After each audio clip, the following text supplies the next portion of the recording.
రక్షకుడైన క్రీస్తు ప్రభు యొక్క శిలువ యొద్దకు వెళ్లకుండా పాపి రక్షించబడము, పాపి పరిశుద్ధుడు కావడం అనేది జరగదు. పాపి పరిశుద్ధుడిగా మార్చబడాలి అని అంటే పరిశుద్ధుడైన క్రీస్తు ప్రభు యొక్క త్యాగ ఫలమును మనము పొందుకోవాలి అంటే క్రీస్తు ప్రభు దగ్గరికి వెళ్ళకుండా ఆయన సన్నిధిలో ఉన్నటువంటి సమస్తమును కూడా మనము అనుభవించాలనే ఆశ ఉంది. కానీ నిజంగా ఉందా లేదా అనే క్వశ్చన్ కూడా చాలామంది కొడతారు. క్రీస్తు సిలువ వేయబడ్డాడు. క్రీస్తు సిలువ వేయబడిన తర్వాత ఆయన పొందినటువంటి దెబ్బల వలన మనకు స్వస్థత కలిగి ఉన్నది. ఆయన పొందినటువంటి అవమానమును బట్టి మనకు ఘనత కలుగుతున్నది. ఆయన పొందినటువంటి యావత్ శ్రమను బట్టి మనకు విడుదల కలిగి ఉన్నది. ఆయన చనిపోవటను బట్టి మన యొక్క మరణమును జయించాడు దేవుడు.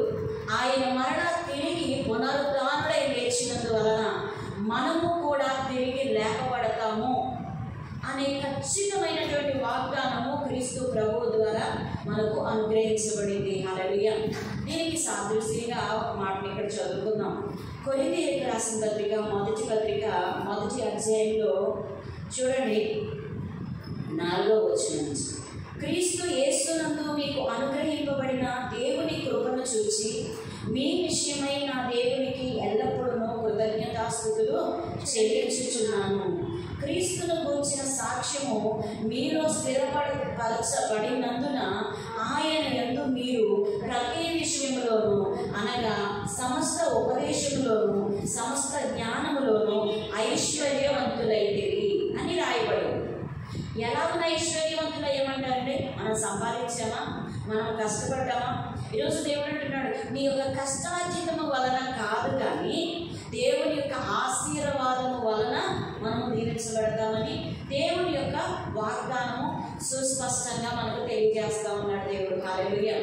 అయితే ఈ రోజున ఒక క్రైస్తవుడిగా మనం తెలుసుకోవాల్సినటువంటి ఒక విషయము, ప్రాముఖ్యమైన విషయం ఉంది. హల్లెలూయా.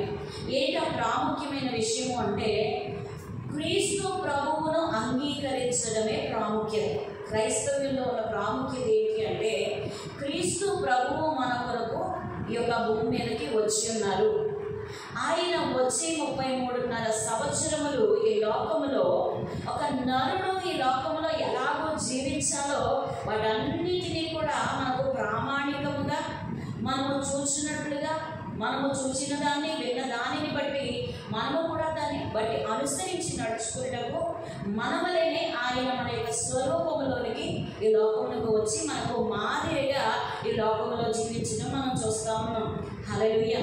కాబట్టి ప్రియులారా, దేవుడు చెప్తున్నటువంటి మాట ఏంటి అని అంటే 4వ వచనంలో చూడండి, 1వ అధ్యాయము కొరింథీయులకు రాసిన మొదటి పత్రిక, క్రీస్తు యేసునందు మీకు అనుగ్రహింపబడిన దేవుని కృపను చూచి మీ విషయమై నా దేవునికి ఎల్లప్పుడూ కృతజ్ఞతాస్తుతులు చెల్లించుచున్నాను. హల్లెలూయా. క్రీస్తుని గూర్చిన సాక్ష్యము మీలో స్థిరపరచబడినందున ఆయన యందు మీరు ప్రతి విషయంలోనూ అనగా సమస్త ఉపదేశములోను సమస్త జ్ఞానములోను ఐశ్వర్యవంతులై. హల్లెలూయా. ఈరోజు ఈ లోకములో మనం అన్నిటినీ జయిస్తేనే మనము జయ జీవితం జీవించగలుగుతాం. జీవితం అంటే పోరాటం అని మనకు తెలుసు. ఏ రోజు ఏ క్షణము మనం పోరాటంలోకి వెడతాము, మరి ఏ క్షణము పోరాటంలో నుండి బయటకు వస్తామో మనం తెలియదండి.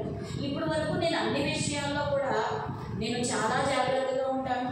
అన్ని విషయాల్లో కూడా నా నోటిని జాగ్రత్త పెట్టుకుంటాను. నేను ఈ లోకంలోకి వెళ్ళినప్పుడు నేను చాలా జాగ్రత్త వహిస్తాను. కాబట్టి నేను ఏ విషయంలో కూడా నేను ఎప్పుడు కూడా పడిపోలేదు అని మనం అనుకున్నట్లయితే అది ఈ లోకంలో జరుగుతుందండి. చూడండి, మనం ఎంత జాగ్రత్త కలిగి వెళ్ళినా కూడా ఈ లోకంలో ఉన్న వాని వలన మనం పడిపోవడం ఖాయం. అవునా కదా? అంటే క్రీస్తు ప్రభువును ఒక్కసారి మనం కాకుండా ఈ లోకంలో జీవిస్తున్నటువంటి జీవితాన్ని గురించి నేను మాట్లాడుతాను. చూడండి, మనమైతే డ్రైవింగ్ చేసుకుంటా బండి మీద మనం వెళతాం, మనము జాగ్రత్తగా వెళుతున్నాము అని అనుకుంటాం. కానీ అపాయం ఏ దిక్కు నుండి వస్తుందో మనకు తెలియదు. అవునా కదా? కానీ నేను వెళుతున్నాను, నేను జాగ్రత్తగా గవర్నమెంట్ వాడు చెప్పినట్టుగా నేను హెల్మెట్ ధరిస్తున్నాను, నేను బండిని నేను రైట్ సైడ్కి తిరగాలి అంటే ఆ డైరెక్షన్లో కానీ నేను ఆన్ చేస్తాను, నేను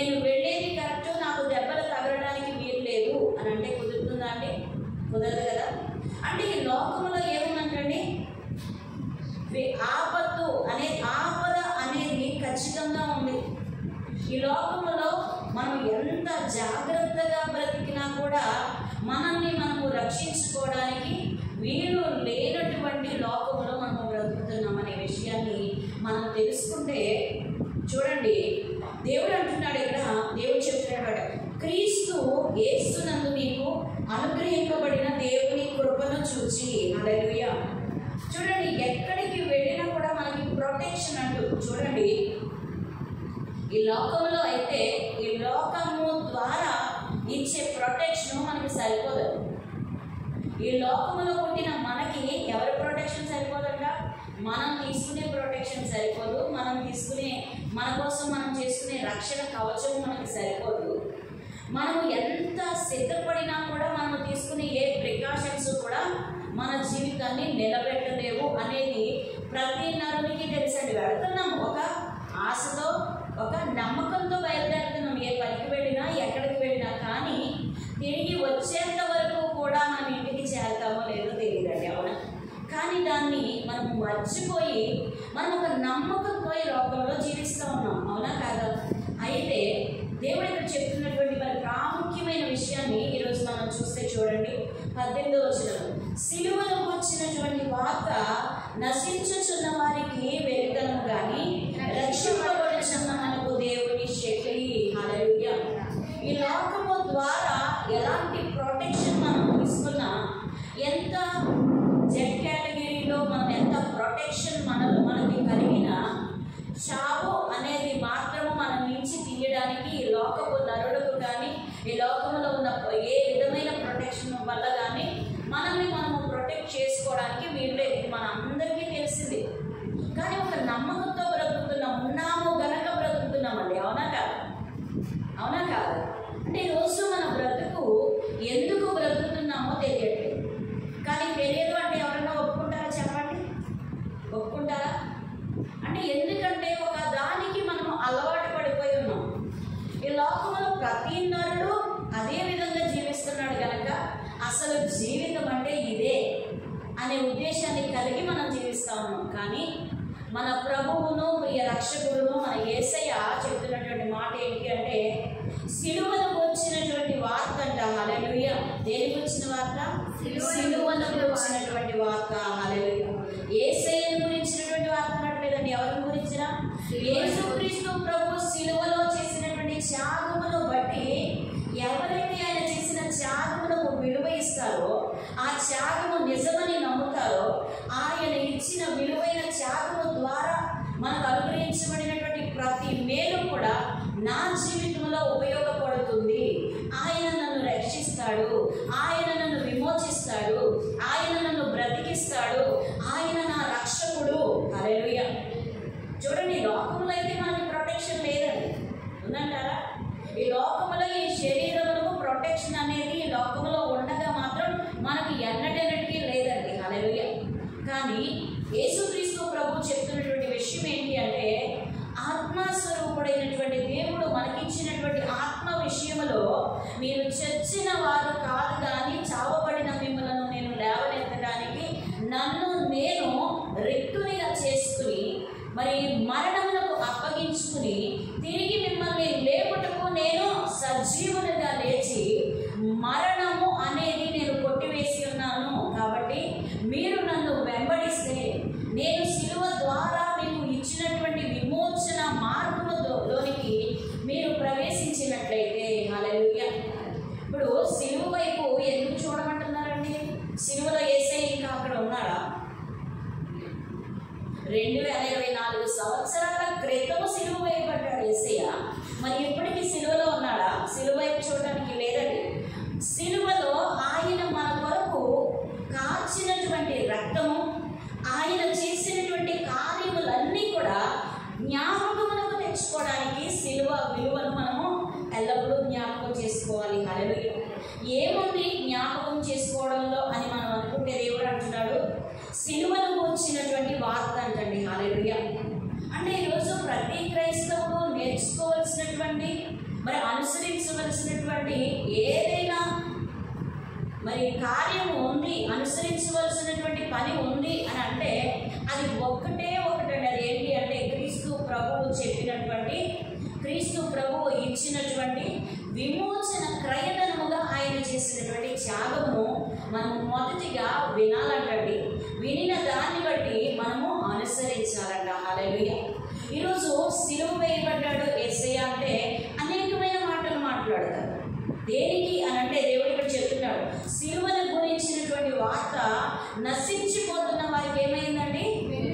వెలితనమాట. అవును, క్రీస్తు ప్రభువు తను తానే రక్షించుకోలేకపోయాడు, నిన్ను నన్ను ఏమి రక్షిస్తాడు అనే మాట అక్కడ ఇరువైపులా ఉన్నటువంటి దొంగలో ఒక దొంగ అన్నాడు, మరొక దొంగ అన్నాడు, నీవు పరదేశులో నన్ను జ్ఞాపకం చేసుకుంటావా, నువ్వు వెళ్ళినప్పుడు నన్ను తీసుకుని పోతావా అని అడిగాడు. అవునా కాదు?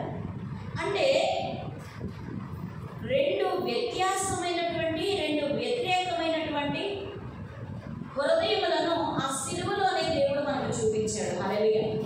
అనుసరించిన వారు, అనుసరించని వారు అనేది మనం అక్కడ చూస్తూ ఉన్నాం. సిలువలో ఆయన సిలువకు ఎక్కిన తర్వాత ఆయన మాట్లాడుతూ ఉండగానే, అంటే ప్రాణము పోలేదండి. యేసుక్రీస్తు ప్రభువుకు సిలువలో ఎక్కలేదు, ఇంకా ప్రాణమును విడిచిపెట్టలేదు యేసయ్య. ప్రాణము మరి మృత్యువు అనేది దేవుని దగ్గరికి రాలేదండి. తనంతట తానుగా ఆయన అప్పగించుకున్నప్పుడు, తండ్రి తన చెయ్యి విడిచినప్పుడు మాత్రమే వచ్చిందండి. అది చాలా కఠినమైన పరిస్థితుల్లో జరిగింది. అది ఎందుకో చెప్పనా, క్రీస్తు ప్రభువు మీద మరణము అనేది లేదు. ఆయన శరీరధారిగానే ఉన్నాడు, కానీ ఆయన మరణములకు అప్పగించబడినటువంటి ఏ కారణము ఆయనలో లేదు. ఆయన ఎప్పటికైనా కూడా సజీవుడిగా జీవించడానికి కావలసినటువంటి సత్యము, పరిశుద్ధత ఆయనలో ఇమిడిపోయి ఉన్నాయి. ఆయన మీద చూడండి, తల్లిదండ్రులను సన్మానింపుము, అప్పుడు మీకు దీర్ఘాయు. తల్లిదండ్రులను సన్మానిస్తేనే దీర్ఘాయు. దేవుడు ఇచ్చినటువంటి కంప్లీట్ ఇయర్స్ అన్నీ కూడా మనము అనుభవించగలుగుతామే. అలాంటి యేసుక్రీస్తు ప్రభు ఒక్క విషయంలో కాదండి, ఆయన తండ్రిని అనుసరించి ప్రతి ఒక్క ఆజ్ఞను కూడా ఆయన గైకొని అనుసరించడం జరిగింది. ఆయనలో అపవిత్రత లేదు, ఆయనలో అపకార బుద్ధి లేదు, ఆయనలో ఈర్ష్య లేదు, ద్వేషం లేదు, కపటము లేదు, మోసము లేదు. మరి ఏ విధంగా మృత్యు ఆయన మీదకి వస్తుంది చెప్పండి? ఒక శారీరకంగా చూసుకున్నా కూడా. అవునా కాదు? అయితే ఆయనకేమన్నా 100 ఏళ్ళు నిండిపోయింది అంటారా? మరి ఒక మనిషికి ఉన్నటువంటి 100 సంవత్సరాలు అయిపోయిందంటారా? మరి 33.5 సంవత్సరాలకి ఎలాంటి దోషము లేనటువంటి యేసుక్రీస్తు ప్రభువు ఆయన తన్ను తానుగా అప్పగించుకోవడానికి గల కారణం ఏంటి అంటే, నిన్ను నన్ను అనగా సమస్త పాపములను కూడా కూడబెట్టుకున్నటువంటి మన జీవితాన్ని తిరిగి పునరుద్ధరించడానికి యేసుక్రీస్తు ప్రభువు తన యుక్త వయస్సులో అండి, ఎప్పుడు యుక్త వయస్సులో, ఏ వయసులో అండి? మంచి బలం ఉన్నప్పుడు. హల్లెలూయా. ఏమన్నప్పుడు? మంచి బలం ఉన్నప్పుడు, చాలా ఓపిక ఉన్నప్పుడు, అసలు ఏ దోషము లేని యేసుక్రీస్తు ప్రభు సిలువకి ఎక్కాల్సినటువంటి అవసరత అనేది అక్కడ లేదు, ఆ ప్రదేశంలో లేదు. ఎందుకు సిలువ వేశారు అని అంటే, మరి మనం ఒక మాట చదువుకున్నాం. ఎందుకు అని అంటే, ఇవన్నీ కూడా జరగవలసి ఉన్నది కాబట్టి జరుగుతున్నాయి, కానీ వీళ్ళకి తెలియట్లేదు. కానీ యేసుక్రీస్తు ప్రభువు మీద వారు చేసినటువంటి మరి ఏవైతే ఉన్నాయో, ఏవైతే దోషారోపణలు ఉన్నాయో అవన్నీ కూడా వాటిని ఆయన మౌనంగా ఉన్నాడంటే మన అందరి నిమిత్తమే కదా. ఆయన మన అందరి నిమిత్తమే కదా దాని వాటికి మాట్లాడకుండా ఉన్నాడు. ఎందుకంటే ఆయనలో లేవు, కానీ మీలో నాలో ఉన్నాయి కదా. అక్కడ ఎవరైతే మాట్లాడుతున్నారో, ఎవరైతే దోషారోపణ చేస్తున్నారో, ఎవరైతే ప్రాణమును హరించాలని చూస్తున్నారో, ప్రాణమును తీయాలని చూస్తున్నారో,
చేయలేదు, మరి వినలేదు, కనలేదండి. హల్లెలూయా.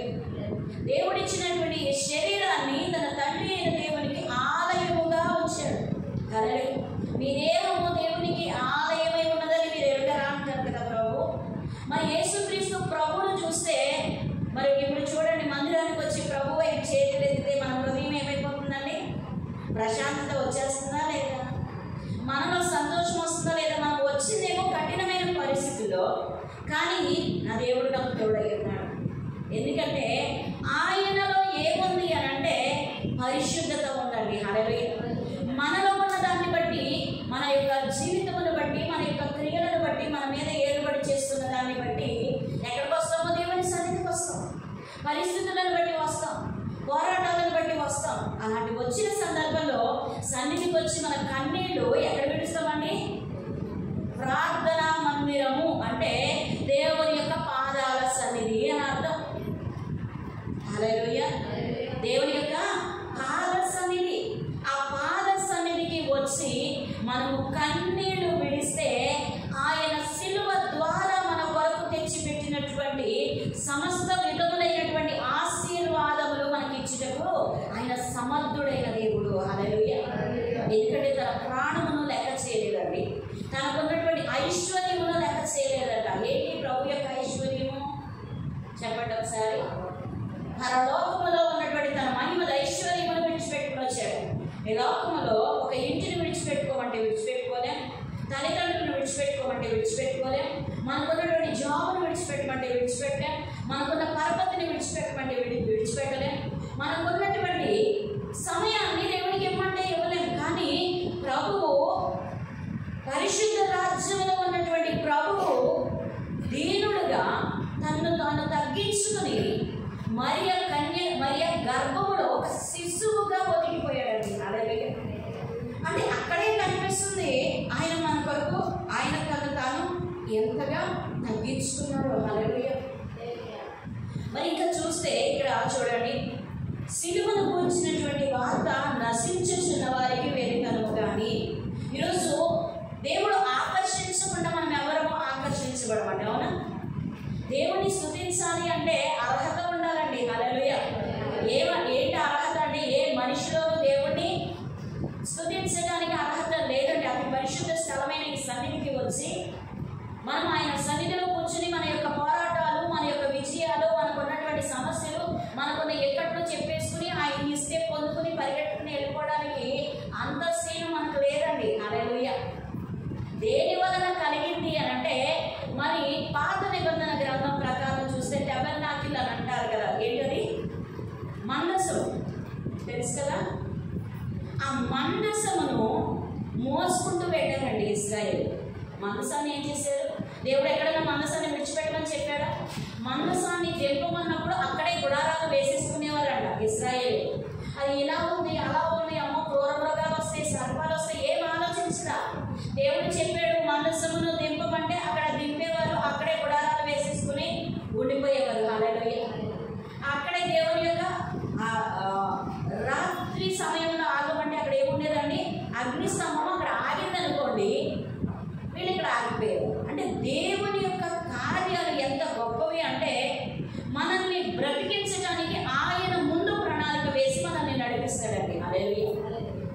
మరి ఇశ్రాయేలీయులను మరి ఫరో దగ్గర నుంచి బయటకు తీసుకొచ్చినప్పుడు, ఐగుప్తులో నుండి బయటకు తీసుకొచ్చినప్పుడు ఆయన ఇవన్నీ సిద్ధపరచుకున్నానే వీరికి వెంబడించేయాలి. చెప్పండి. ఈరోజు కష్టంలో ఉండి, బాధలో ఉండి, శ్రమలో ఉండి, అప్పుల్లో ఉండి, గర్భఫలం లేకుండా, ఒక ఇంటిని కట్టుకోకుండా, మరి మొట్టమొదటిగా చెప్పాల్సినటువంటి విషయం నేను లాస్ట్లో చెప్తున్నాను, కానీ హృదయాన్ని శుద్ధి చేసుకోకుండా హృదయం అంతా కూడా మలినమైపోయి ఉంది. మనం అడుగుతాం, ఏమని అడుగుతామో తెలుసా? మొదటిగా దేవుడు ఏమంటున్నాడు? నీ హృదయాన్ని నాకు ఇవ్వు అని అడుగుతున్నాడు దేవుడు. హల్లెలూయా. ఈరోజు మనం ఈ లెంట్ డేస్ని ఆచరించడానికి గల కారణం ఏంటి అంటే, మన పాపములను మనము జ్ఞాపకము చేసుకొని ఆయన మన కొరకు చేసిన త్యాగమును ద్వారా అనుగ్రహించబడినటువంటి ఐశ్వర్యమును మనం పొందడానికి, మన మీద ఉన్నటువంటి ఇక్కట్లు, ఇబ్బందులు, శ్రమలు, మరి కష్టాలు, మరి గర్భఫలము లేకపోవడము, ఇల్లు కట్టుకోలేకపోవడము, మరి మనకు ఉన్నటువంటి ఏ పరిస్థితులను బట్టి మనము పరిస్థితులను ఎదుర్కొంటా ఉన్నామో, శ్రమలను అనుభవిస్తూ ఉన్నామో, వాటి అన్నిటి నుంచి కూడా మనల్ని విడిపించాలి అని అంటే దేవాది దేవుడు ఒక ప్రణాళికను మన కొరకు సిద్ధపరిచి ఉంచాడండి. హల్లెలూయా. చూడండి, లోకములో శ్రమల గురించి మనం ఆలోచించినంతగా మన హృదయ మాలిన్యమును తొలగించుకోవడానికి మనం ఆలోచించాలి. మొదటిగా నీ హృదయంలో ఉన్న మాలిన్యమును, మలినమును నువ్వు తీసుకువేసుకునే ఎడల ఎలా తీసివేయబడుతుంది? మన హృదయము కపటోపాయము చేత నింపబడి ఉంది. నరుని యొక్క ఆలోచనలు ఎల్లప్పుడూ కూడా ఏమన్నాడు దేవుడు? కొంచెం గట్టిగా చెప్తామండి, ఒప్పుకుందామా దేవుడి దగ్గర? నరుని యొక్క ఆలోచనలు ఎల్లప్పుడూ కూడా ఏమై ఉన్నాయంటండి? కేవలము చెడ్డవంట. నార్మల్ చెడ్డ కాదు, ఇంకెప్పుడు చెడ్డ ఆలోచనలే. అంటే మనము నరులము. మనల్ని మనము పైకెత్తి మన తల ఎత్తి చూచుటకు మనకు అధికారం లేదు. తల ఎత్తి చూడాలంటే ఎక్కడ చూడాలండి? దేవుని వైపు చూడడానికి మనకు అధికారము, అర్హత ఉందంటారా? లేదు. కానీ మన ప్రభువును, ప్రియ రక్షకుడును, మన కృపగల యేసయ్య తను తాను సమస్తమును విడిచిపెట్టుకుని ఏ యోగ్యత లేని నీ కొరకు, నా కొరకు ఆయన తన యొక్క మహిమనంతటిని విడిచిపెట్టుకుని మనకు జీవితాన్ని ఇవ్వడానికి వచ్చాడండి. హల్లెలూయా. ఎప్పుడైనా మనం హల్లెలూయా చెప్తామా? దేవుని స్తుతించాల్సినటువంటి మాటేనా కాదా చెప్పండి? కేవలం అర్హత లేని మన కొరకు మలినమైపోయి మనకు బ్రతుకు లేదు, ఇక ఎందుకు జీవిస్తున్నామో తెలియదు, జీవితం అంటే ఇక ఇదే అనుకుని ఆ జీవితాన్ని కొనసాగించడానికి తాపత్రయపడుతూ మరి మనకున్నటువంటి బంధుకముల చేత బంధుకముల నుండి బయటికి రాలేక చీకటిలో ఉన్న మనలను తన ఆశ్చర్యకరమైన వెలుగులోనికి నడిపించాడు. హల్లెలూయా. గట్టిగా చెప్తామండి, అందరం దేవుడికి మహిమ కలుగుగాక. చూడండి, అసలు వెలుగు ముఖము చూడనటువంటి వ్యక్తి వెలుగును చూడము అంటే మంచం పట్టిన వ్యక్తి, నడవలేనటువంటి వ్యక్తి సూర్యుడిని చూడాలి అని అంటే వెలుగును చూడాలి. బయటకు వచ్చి లోకపు వెలుగును చూడాలి అంటే ఎవరో కూడా సహాయం కావాలా వద్దా? నడవలేనటువంటి వ్యక్తి, కాళ్ళు చేతులు పనిచేయనటువంటి వ్యక్తి బయటకు వచ్చి లోకాన్ని చూడాలి అంటే తనంతట తానుగా రాగలుగుతాడు. చెప్పండి, ఈరోజు మనము కూడా పాపముల చేత బంధించబడినటువంటి మన జీవితంలో మనం కూడా మంచం పట్టి ఉన్నాము ప్రాణంతో, కానీ ఏమి కూడా సాధించలేనటువంటి స్థితిలో ఉన్నాము. ఎందుకు అంటే ప్రాణంతో ఉన్నాము. దేవుని యొక్క కృపను బట్టి ఆయన యొక్క జీవము మనలో ఉంది, కానీ మనకి ఏమి లేదండి, దేన్ని సాధించేటటువంటి శక్తి మనకు లేదు. హల్లెలూయా. అయితే ప్రభు చెప్తున్నారు ఈరోజు ఆ పడిపోయిన మంచం పట్టినటువంటి వ్యక్తికి వారి ఇంటిలో వాళ్ళు ఏం చేస్తారండి, ఎప్పుడూ కూడా ఇదే మంచం మీద ఉంటే తన యొక్క లైఫ్, తనకి కావాల్సినటువంటి విటమిన్, డి విటమిన్ దొరకదని చెప్పి ఏం చేస్తారు, అతన్ని తీసి వీల్ చైర్లో కూర్చోబెట్టి ఏం చేస్తారండి, కష్టపడి బయటికి తీసుకొస్తారా లేదా? ఏం చేస్తారు? కాసేపు అటు ఇటు తిప్పుతారా లేదా? దేని నిమిత్తం? లోకంలో బతుకుతున్నాడు, కానీ లోకం అంటే ఏంటో తెలియట్లా. ఎప్పుడు చీకటి పడుతుందో, ఎప్పుడు వెలుగవుతుందో, ఎవరు ఏం చేస్తున్నారో, ఎవరు ఏం తింటున్నారో, ఎవరు ఏముంటున్నారో, అతను ఏం తింటున్నాడో, తనకంటూ ఒక ఉద్దేశం కలిగి మాత్రమే ఆ వ్యక్తి జీవించడం. అవునా కదా? మంచం పట్టిన వ్యక్తి మాట్లాడగలుగుతాడు చెప్పండి? మాట పోయి చాలా మంది చూడండి, పారాలిసిస్ ఇది వస్తుంది, మాట పోతుంది, కాళ్ళు పోతుంది. ఏం చేస్తారు వాళ్ళు? శరీరంలో ఊపిరి ఉందే కానీ ఏమీ చేయలేరు, సైడ్ చేస్తారు అంటారు. అంటే ప్రయోజనం ఏమన్నా ఉందా? అతను బ్రతుకుతున్నాడు, కానీ ఆ బ్రతుకు ఏం లేదండి, విలువ లేదే. ఎవరికి ఉపయోగపడలేకపోతున్నాడు, ఎట్లీస్ట్ తనకు తానుగా కూడా ఉపయోగపడలేకపోతున్నాడు. ఈరోజు ఆలోచించండి, యేసుక్రీస్తు ప్రభువు నీ మీద, నా మీద ఆయన కృపను చూపించకపోతే మన బ్రతుకు అలా ఉండేది కాదా అండి? అవునా కాదు? మన బ్రతుకి విలువ ఉండేదంటారా? మన బ్రతుకు మనం జీవించడానికి, ఎల్లప్పుడూ జీవించడానికి మనకంటూ ఒక బ్రతుకు ఉందంటారా? అలాంటి బ్రతుకు లేని మన కొరకు తను తాను రిక్తునిగా చేసుకుని ఈ లోకానికి వచ్చాడు ప్రభు. హల్లెలూయా. అయితే ఇక్కడ చూడండి, మొదటి కొరింథీయులకు రాసిన పత్రిక 18వ వచనంలో సిలువను గురించినటువంటి వార్త నశించుచున్న వారికి వెర్రితనము, కానీ లోకములో ఎవరు నమ్మినా నమ్మకపోయినా ఆ రక్షకుడు మన ప్రభు అండి. హల్లెలూయా. ఎందుకంటే నశించిపోతున్న ఆత్మలను వెతికి రక్షించడానికి లోకానికి వచ్చాడు ఆయన. నేనే మార్గము, నేనే జీవము, నేనే సత్యము అని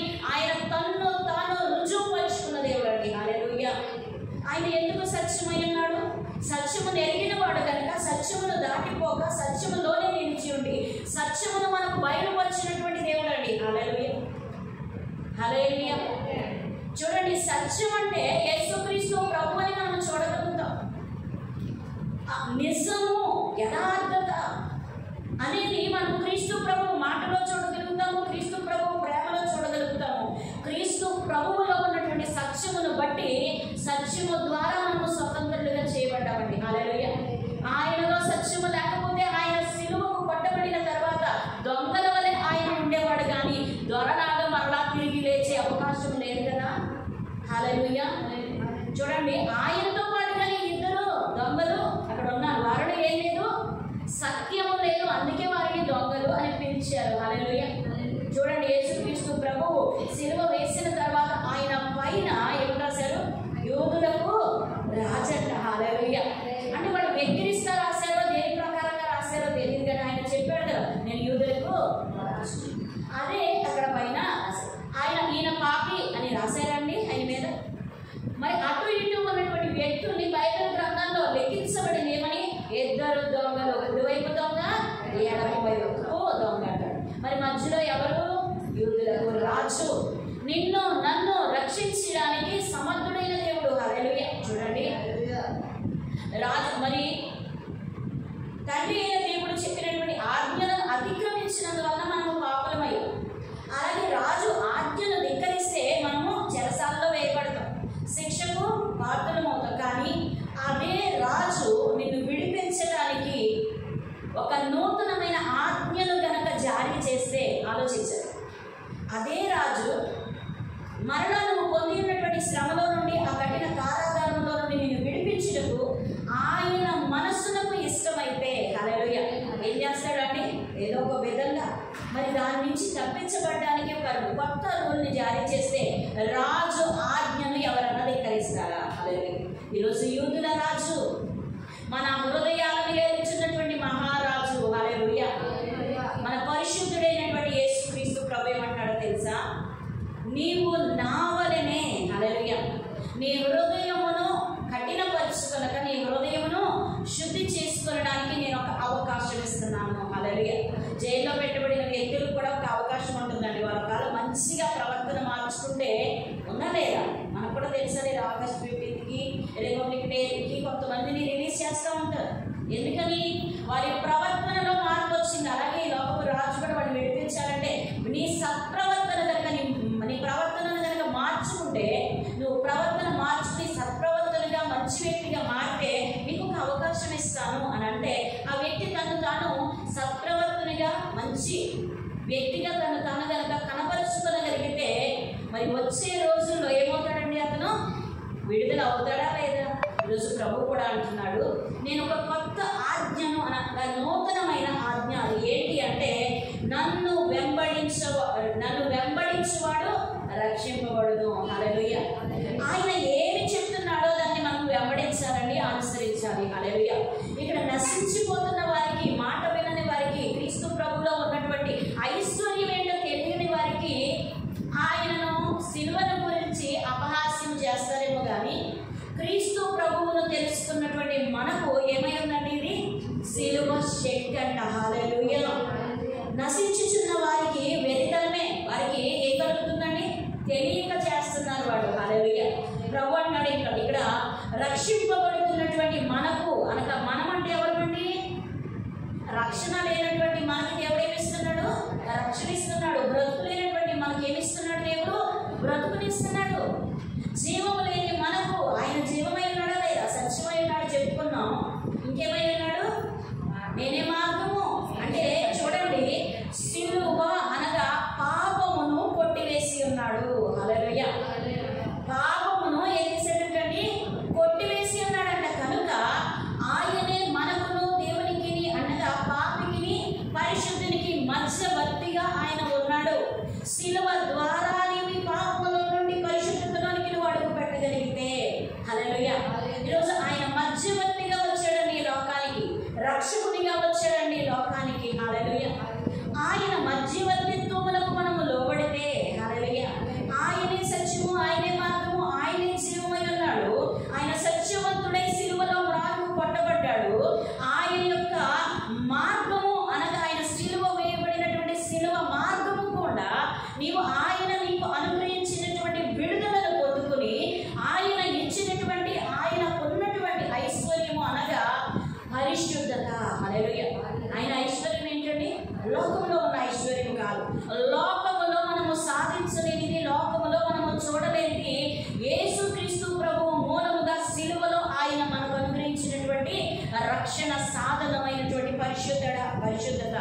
హల్లెలూయా.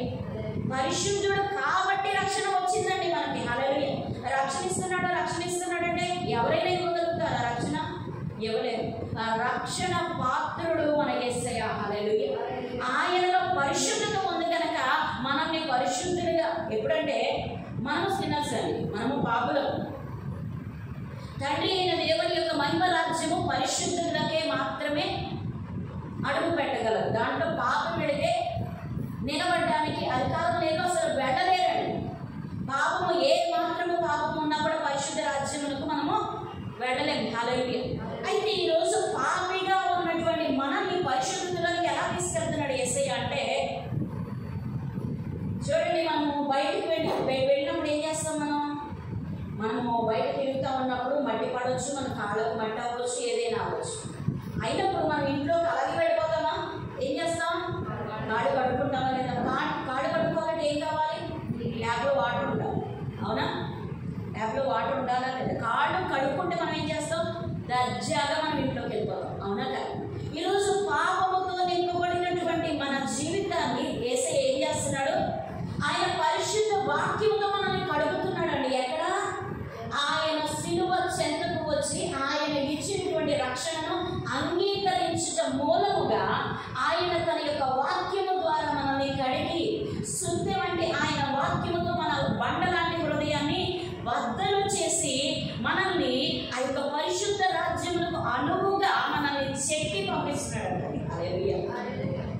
ఈరోజు చూడండి, సిలువను గురించినటువంటి వార్త నశించిపోతున్న వారికి వెరితనము కానీ ఈరోజు మనకు అని రాయబడి ఉంది కదా. ఇక్కడ చూడండి, రక్షింపబడుచున్నటువంటి మనకు మాత్రం, మనము అంటే ఎవరండి? నేను పాపిని అని ఒప్పుకున్నవాడు పరిశుద్ధుని ద్వారా పరిశుద్ధుడిగా తీర్చబడి పరిశుద్ధ రాజ్యానికి పడుతున్నాడు. మనము అన్న మాటలో ఏముందండి? మనము అంటే ఎవరు? చెప్పండి ఒకసారి గట్టిగా, అందరూ ఒప్పుకుందాం. అదేమి ఎదుట మనం ఎవరమండి? పాపులము.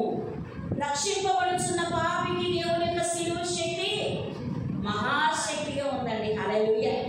మనము తీసివేసుకోలేని, మనము జీవించడానికి అర్హత లేనటువంటి మన జీవితాన్ని జీవ సాధనముగా మనల్ని నిలబెట్టడానికి దేవుని యొక్క శక్తి మనకి ఎంతో అవసరం. హల్లెలూయా. ఈరోజు విన్నటువంటి చాలా మంది అంటారు, ఏముందా సిలువలో అంటే, నన్ను బ్రతికించే శక్తి ఉంది. హల్లెలూయా. నిన్ను కూడా బ్రతికించే శక్తి ఆ సిలువకు మాత్రమే ఉంది. హల్లెలూయా. సిలువ అంటే ఒక చెక్క కాదండి, ఒక మాల కాదు. సిలువలో వేలాడినటువంటి యేసుక్రీస్తు ప్రభు దేహము కాదు. ఎలాగునంటే ఆయన చేసినటువంటి విలువైన త్యాగం. ఎందుకంటే నీ పాపాన్ని ఆయన సిలువ శరీరము ద్వారా, ఆయన యొక్క మానవ శరీరము ద్వారా నీవు పొందవలసిన గాయాలు, నీవు భరించవలసినటువంటి అవమానము, పిడిగుద్దులు, కొరడా దెబ్బలు, కాళ్ళకు మేకులు, నీ హృదయమును బట్టి వచ్చినటువంటి అపరాధములను బట్టి ఆయన హృదయము గాయపరచబడింది.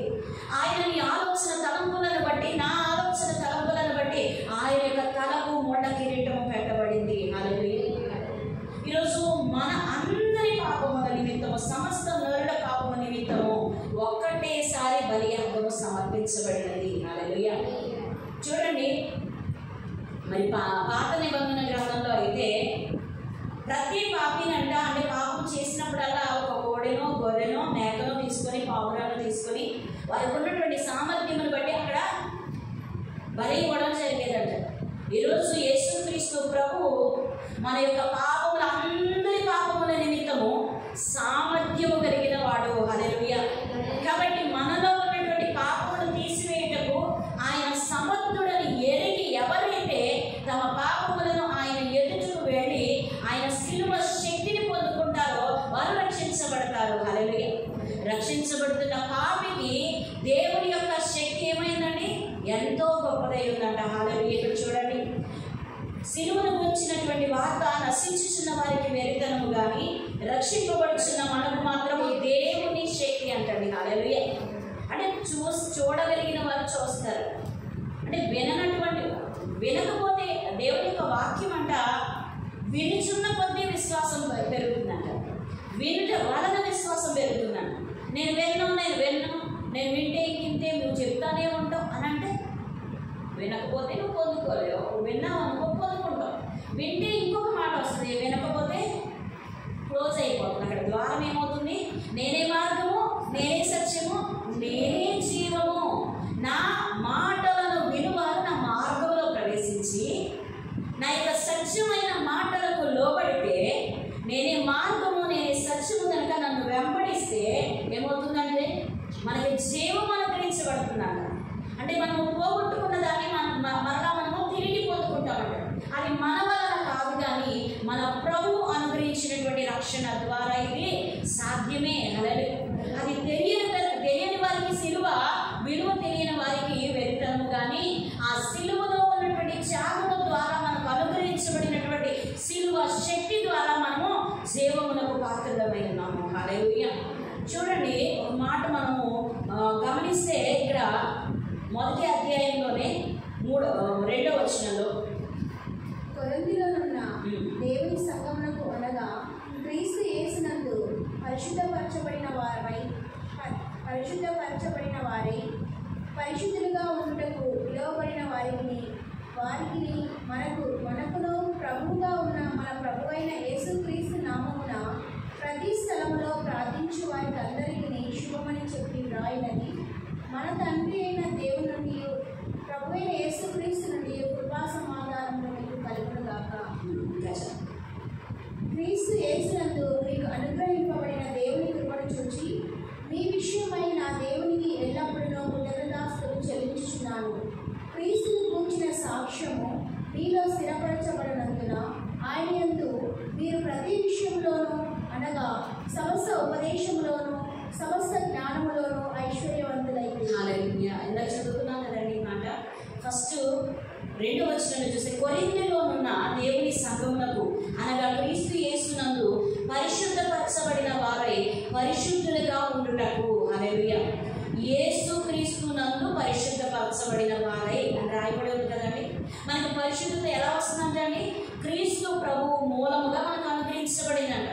దేవుడు తను తాను డైరెక్ట్గా వచ్చి మనకి ఇచ్చేది కాదండి. ఎందుకంటే ఆయన చాలా పరిశుద్ధుడిగా ఉన్నాడు. దానికి ఆ మీనింగ్కి తగ్గటువంటి మాట కూడా లేదు. దేవుని పరిశుద్ధతకు పోలినటువంటి మాట ఈ లోకంలో లేదండి. పరిశుద్ధత మనకు అర్థమయ్యే రీతిలో ఉన్నటువంటి మాట పరిశుద్ధత అంటే. దేవుని యొక్క పరిశుద్ధతకు తగినటువంటి మాట భూమి మీద లేదండి. ఆయన ఉన్నతమైన దేవుడు. ఆయన మహాప్రకాశమానమైనటువంటి గొప్ప వెలుగులో ప్రకాశిస్తున్నటువంటి వ్యక్తి, జీవిస్తున్నటువంటి మహా దివ్య తేజోమయుడు ఆయన. ఆయనను చూచుటకు, ఆయన మాట వినుటకు శక్తి మనకు లేదండి.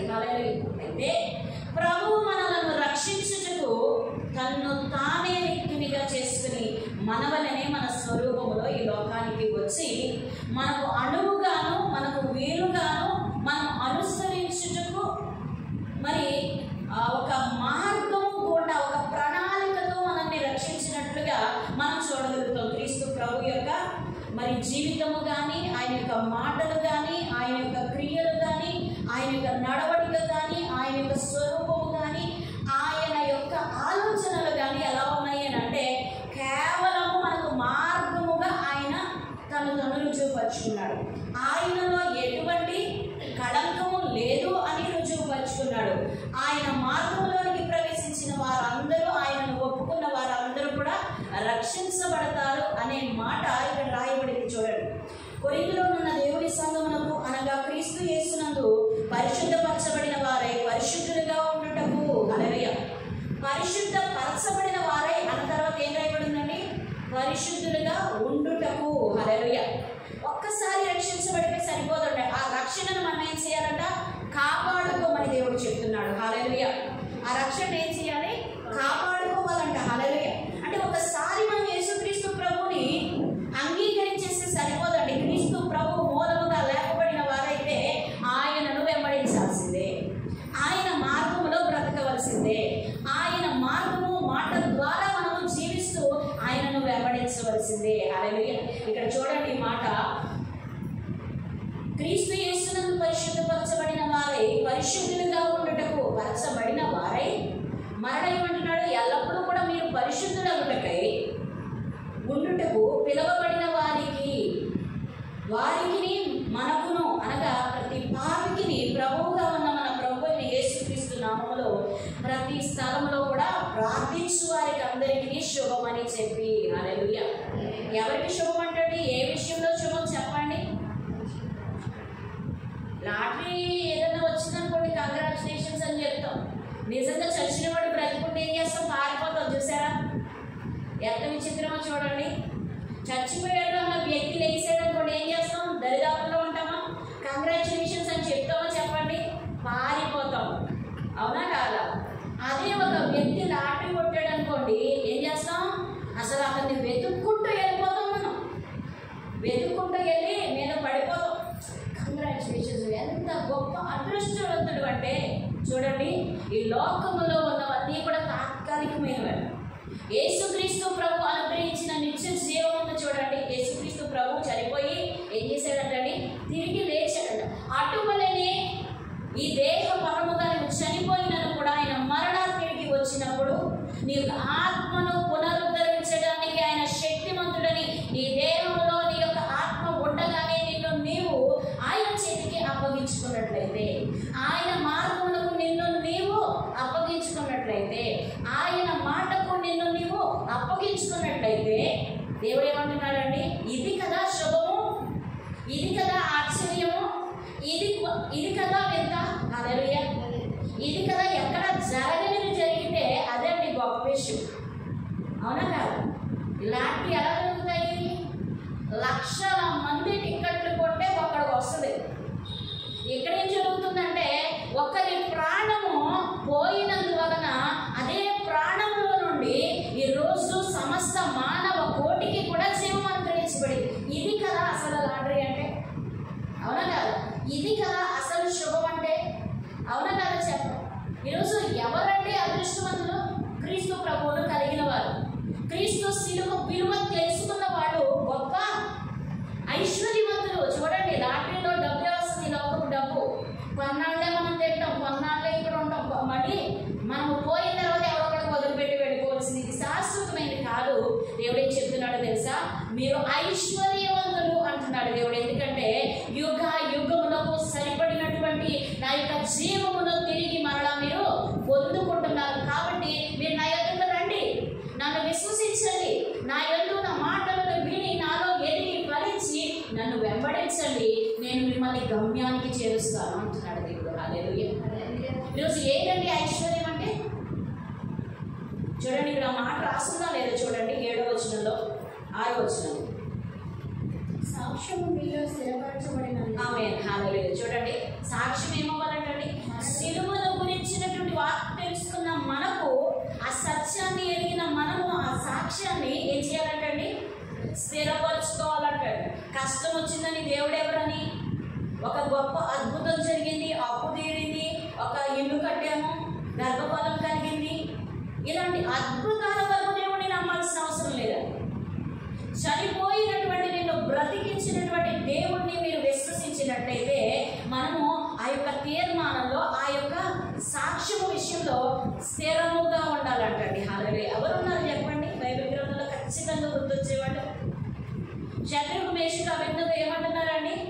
నా దేవుడు సజీవుడు, ఆయన నన్ను రక్షిస్తాడు, ఒకవేళ రక్షించకపోయినా కూడా నేను దేవుడిని నేను నమ్మను, నేను పూజించను, నేను మొక్కను. ఏం చేసుకుంటారో చేసుకోండి. హల్లెలూయా. ఈ తీర్మానం ఉన్న చూడండి, దీన్నే సాక్ష్యం అంటారు. హల్లెలూయా. నాకు అప్పు తీరింది, ఇది కాదండి అసలు సాక్ష్యం. హల్లెలూయా. అలాంటి గొప్ప అద్భుతమైన సాక్ష్యాలు చెప్పువారిగా మనము ఆయనలో వేరు పారి స్థిరపరచబడినట్లుగా ఆయన ఇచ్చినటువంటి శిలువ శక్తి మన హృదయంలో ఏమై ఉండాలండి? సాక్ష్యముగా ఉండాలంట. హల్లెలూయా. ఆ సాక్ష్యాన్ని అనేకులకు పంచిపెట్టాలంటండి మనం. హల్లెలూయా. చూడండి, ఇక్కడ రాయబడినటువంటి మాట, మీరు ప్రతి విషయంలోనూ మీ క్రీస్తును వచ్చినటువంటి సాక్ష్యం. 5వ వచనం నుంచి, క్రీస్తును వచ్చినటువంటి సాక్ష్యం మీలో స్థిరపరచబడి నందున ఏమవుతుందని? స్థిరపరచబడితే ఆయన యందు మీరు ప్రతి విషయంలోనూ, అనగా సమస్త ఉపదేశములోనూ సమస్త జ్ఞానములోనూ స్థిరపరచబడిన తర్వాత ఏం చేయాలంటండి? ఆయనను నమ్మి విశ్వసించిన తర్వాత శిలువ ద్వారా, ఆయన త్యాగము ద్వారా నేను రక్షించబడ్డాను, ఇక రక్షణ నాది అని స్థిరముగా ఉండి మనం ఏం చేయాలంటండి? ఆయన చెప్పిన మాటకు లోబడాలి. ఇక్కడ ఏమని రాస్తుంది? ఆయన యందు మీరు ప్రతి విషయములోనూ. హల్లెలూయా. పరలోక రాజ్యం వెళ్ళిపోతాం అనుకుంటే 40 రోజులు పాటిస్తే ప్రతి ఒక్కరు పరలోక రాజ్యం వెళ్ళరండి.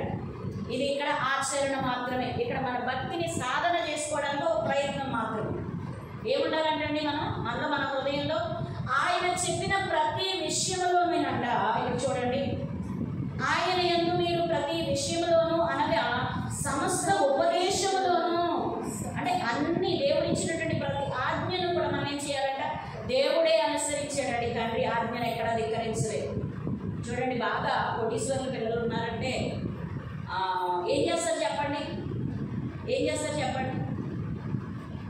ఇక్కడ పని చేస్తున్నాను, మీకు ఆజ్ఞ అవసరం కానీ నాకు అక్కర్లా అంటారా లేదా చెప్పండి? కానీ కుమారుడు అసలు తండ్రేనండి, తండ్రి కుమారుడిగా వచ్చాడు. ఆయన తను తాను ఎంత తగ్గించుకున్నాడు. నేను కదా ఈ యొక్క ఆజ్ఞ ఇచ్చింది, నాకు అవసరం లేదు అన్నాడా ప్రభు? అన్నారా ప్రభు? అనలేదండి. ఏమన్నారు? నేను ఇచ్చిన ఆజ్ఞకు మీరు కూడా లోబడితే హల్లెలూయా నా వలనే మీరు కూడా తండ్రి కుడి పార్శ్వమున కూర్చుందురు అంటున్నాడు దేవుడు. హల్లెలూయా. మీరు ప్రతి విషయంలోనూ అనగా సమస్త ఉపదేశములోను సమస్త జ్ఞానములోను ఐశ్వర్యవంతులయ్యారంట. హల్లెలూయా. సమస్త జ్ఞాన విషయంలో ఏమయ్యామండి? ఐశ్వర్యవంతులమయ్యామంట. హల్లెలూయా. హల్లెలూయా. దేవునికి మహిమ కలుగునుగా. ఈరోజు వాక్యము మరి మనకి ఏం సూచిస్తుంది అని అంటే, ఈ యొక్క లెంట్ దినాల్లో మనము ఆచరించి లెంట్ దినాల్లో దేవుని సన్నిధికి రావడము, మనల్ని ప్రత్యేకపరచుకోవడం గొప్ప విషయం అండి, కాదని నేను అన్ను. ఎందుకంటే మన భక్తి సాధన పెంపొందించుకోవడానికి ఇది ఒక గొప్ప అవకాశంగా మనం తీసుకుంటున్నాము. హల్లెలూయా. అయితే ప్రభు అంటాడు, ఇది ప్రతి విషయంలో ఉండాలంటండి. హల్లెలూయా.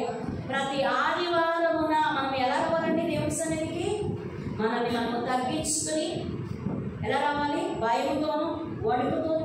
అంటే ఆయన చెప్పిన ప్రతి విషయంలో కూడా ఇప్పుడు ఈ లెంట్ దినాలు ఎలా ఆచరించడానికి మనం వస్తున్నామో, అలాగే ప్రతి విశ్రాంతి దినమున, అలాగే లోకములోనికి వెళ్ళినప్పుడు యేసుక్రీస్తు ప్రభు పాపమును అంటకుండా ఎలా జీవించాడో మన నోటిని కాచుకోవాలి, మన చెవిని ఏం చేయాలండి? కాచుకోవాలా వద్దా? ప్రతిదీ వినడానికి ఇష్టపడుతుంది, మనం ఏం చేయాలి? తప్పించుకోవాలి. లోకములో ఉన్నాడు యేసయ్య, కానీ లోకము మాత్రము యేసయ్యలో లేదంట. హల్లెలూయా.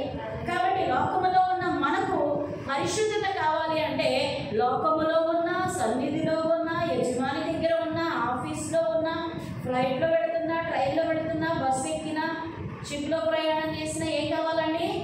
దేవునితో సంబంధము మనము ఎప్పటికీ పోగొట్టుకోకుండా దేవుని యొక్క ఆజ్ఞకు నిబద్ధతకు మనము గాక కొలమానంగా ఉండగలిగితే, హల్లెలూయా. ఆయన కొలుస్తూ ఉంటాడు ఎప్పటికో. నీకు రక్షణ ఇచ్చే దేవుడు నేను ప్రత్యేకించి చూస్తాడు. కాబట్టి మనము ప్రత్యేకపరచుకోవాలి మనలో కూడా మనం. కాబట్టి ఈ దినమున దేవుడు ఇచ్చినటువంటి సిల్వర్ శక్తి, ఈ సువార్త మనకు కాదండి వెళ్తాను. అవునా కాదు? ఎవరికి వెళ్తాం?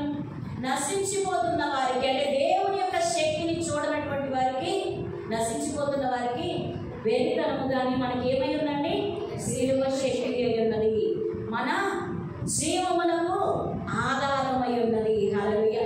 కాబట్టి విన్నటువంటి ఈ వాక్యము మరి దేవుడు మన వినికిడిలోను, మన యొక్క భవిష్యత్తులోనూ కూడా దేవుని యొక్క వాక్యము మరి మనలో పనిచేసి మనల్ని అందరినీ కూడా దేవుడి యొక్క ఆత్మపూర్ణులుగా దేవుడు మనల్ని అందరినీ కూడా దీవించి ఆశీర్వదించునుగాక.